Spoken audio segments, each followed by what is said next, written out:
Pemerintah Indonesia resmi menyampaikan Indonesia terkena dampak COVID-19 atau virus corona. 2 warga Depok diidentifikasi positif dan puluhan lainnya dinyatakan suspek corona. Lalu apa langkah Indonesia ke depan dalam menangani penyebaran virus ini? Sudah bersama saya tenaga ahli utama KSP Dhani Amrul Ihdan bersama Komisioner Ombudsman RI Ahmad Alamsyah Saragih. Selamat pagi Mas Dhani dan juga Pak Ahmad. Kita ke Mas Dhani terlebih dahulu. Mas Dhani, setelah diumumkan resmi ada 2 orang, apa langkah selanjutnya dari pemerintah, dari pihak pemerintah sendiri, apa yang kemudian akan dilakukan?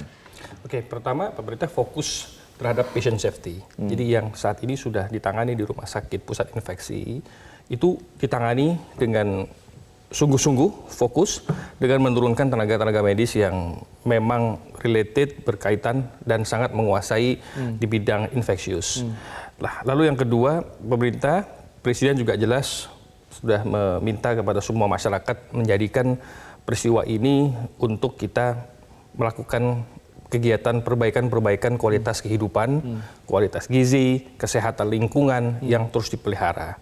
Dan juga diperintahkan untuk menjaga kondisi lingkungan, tempat ditemukannya virus itu pertama kali, dilakukan sebaik-baik mungkin. Bukan berarti tertutup setutup-tutupnya, tapi dilakukan dengan sebaik mungkin, tetap dengan mengutamakan etika. Etika dan kenyamanan bagi masyarakat itu penting. Sehingga masyarakat tidak merasa terganggu dan tidak merasa terisolasi. Terlebih lagi adalah, sebagaimana Pak Jokowi tadi sampaikan, kode etik medis harus diperhatikan. Apakah kemudian Indonesia akan kode menutup? etik pasien juga harus diperhatikan. Apakah Indonesia akan menutup jalur-jalur tertentu dari kemudian kalau Tiongkok sudah ditutup? Yang ketiga kemudian juga pemerintah memperketat jalur masuknya melalui airport dan pelabuhan-pelabuhan, menambah 3 jenis alat pemeriksaan suhu tubuh di bandara-bandara. Angkasa Pura diminta untuk memasang dengan intensif di beberapa spot-spot yang strategis yang dilalui oleh arus orang keluar masuk.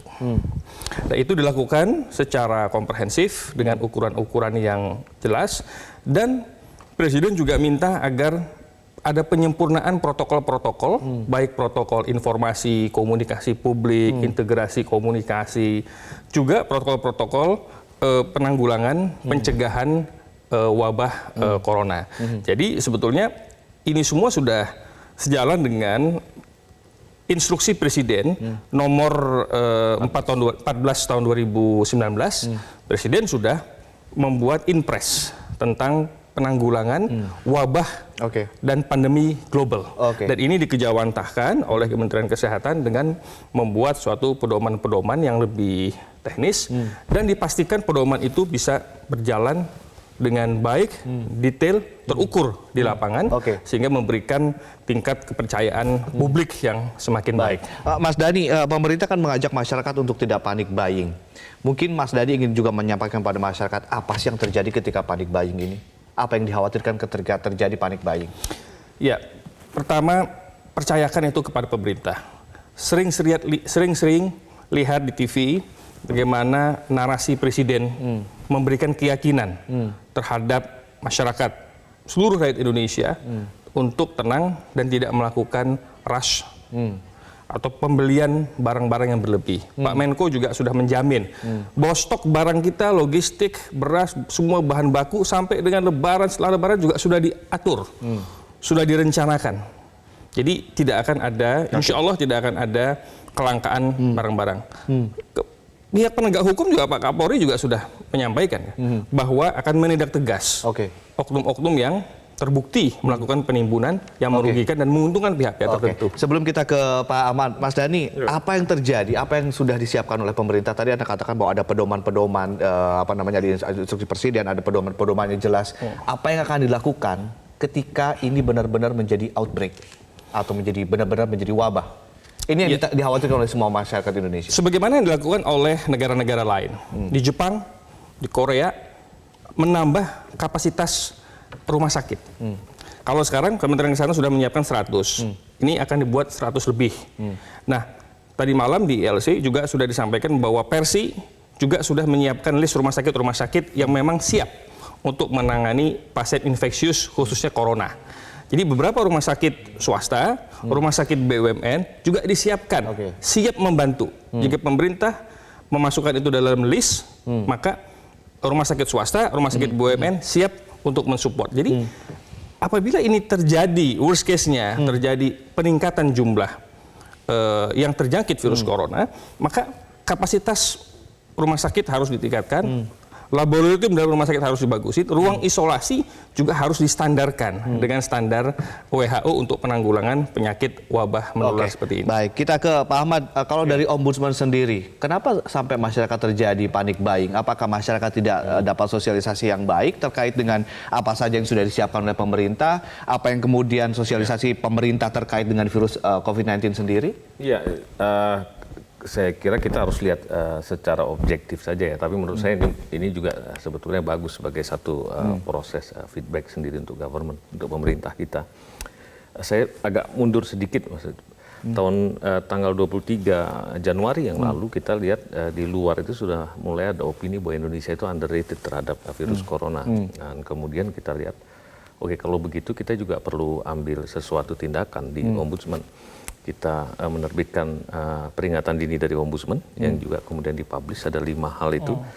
Pagi-pagi kita sudah bilang selain untuk mengatur kedatangan, sebaiknya juga harus ada satu pusat komunikasi krisis ditangani oleh satu orang, misalnya juru bicara yang clear, dan 1 bulan kemudian kemarin sudah ada, sudah ditetapkan.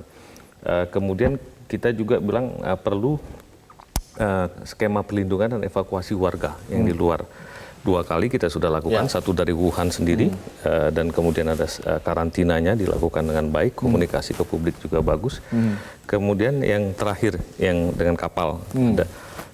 Untuk ini saya lihat dia sesuai dengan waktu yang diperlukan pemerintah penuhi gitu ya. Yang ketiga, saya lihat tentang penyesuaian standar, itu baik di kedatangan maupun fasilitas. Tadi juga sudah dikatakan sekarang sudah ada yang positif, maka sebetulnya rumah sakit yang ada dulu bekas flu burung dan lain sebagainya, mungkin ya SARS itu perlu juga segera di-upgrade dan dikasih tahu ke publik bahwa sudah ada sekian fasilitas yang sudah kita sesuaikan. Kalau ada apa-apa, worst case kita siap gitu ya.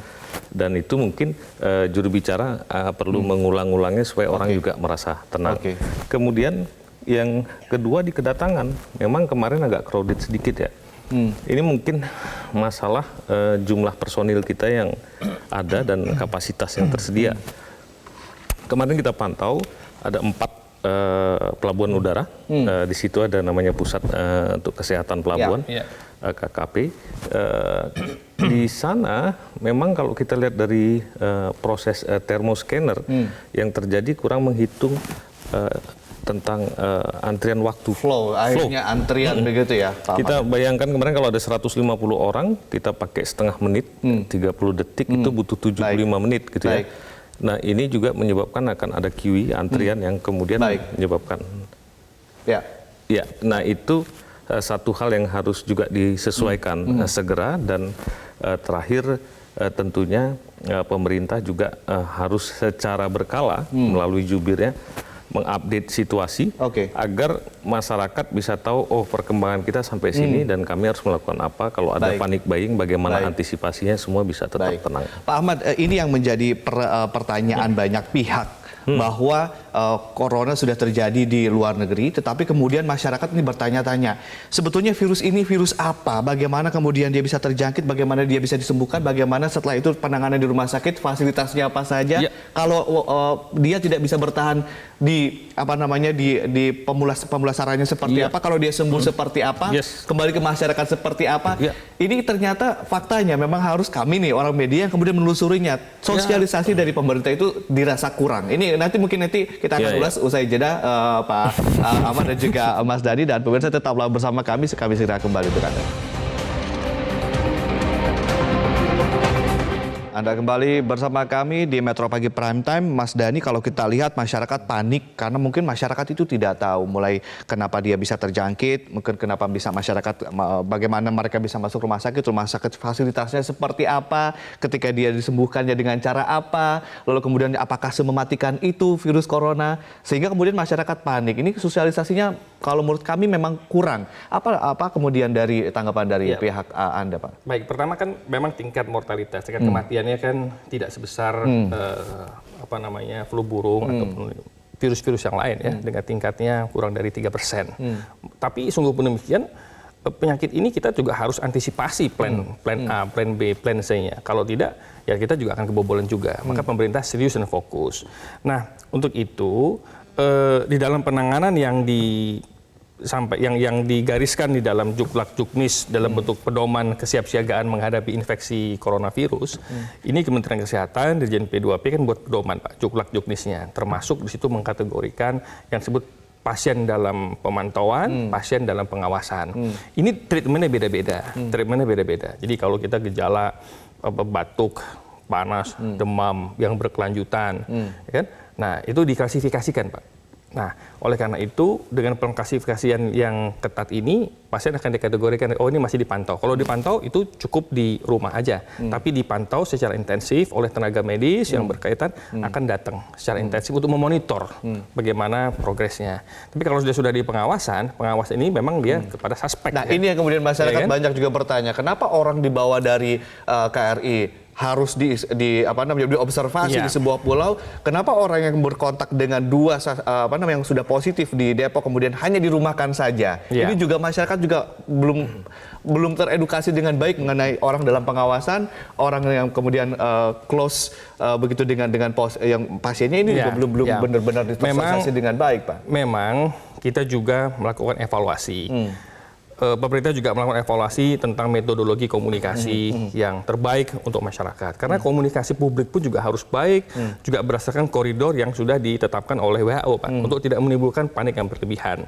Nah, ini kita memperbaiki ke dalam, makanya hari ini kantor staf presiden, kepala staf kepresidenan Pak Muldoko akan mendiskusikan ini, rapat koordinasi dengan para menteri-menteri terkait, termasuk Menteri Kesehatan, untuk mengkasket beberapa arahan-arahan presiden yang berkaitan dengan penanganan dan juga pusat informasinya. Karena selama ini KSP menjadi pusat integrasi data terpadu, informasi terbatu. Nah, sekarang kan presiden menunjuk Jubir.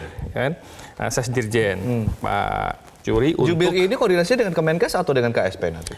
Nah, ini nanti akan dibicarakan detail seperti apa, tapi secara job description-nya tentu karena lebih kepada permasalahan penanganan dari mulai pencegahan sampai dengan penanganan pasien yang sekarang, edukasi masyarakat dan komunikasi publik tentu dia lintas sektoral, Pak. Baik itu di Kementerian Kesehatan maupun juga dengan kantor staf presiden dan bahkan dengan kementerian terkait. Soal komunikasi dan edukasi publik, mungkin Pak Ahmad ada catatan tersendiri bagi pemerintah terkait dengan kasus-kasus pandemik seperti ini? Iya, saya sih pertama lihat sudah ditunjuk satu jubir itu sudah seperti yang kita bayangkan di awal ya, di dalam checklistnya Ombudsman tuh fulfill gitu sekarang.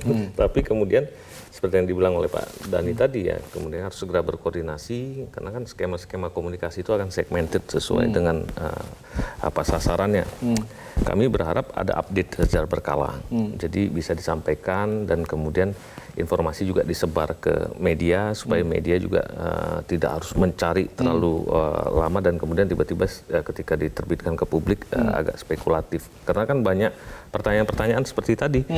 Akan keluar FAQ 10 pertanyaan yang paling sering gitu ya, itu kan akan disampaikan. Itu saya kira akan sangat membantu.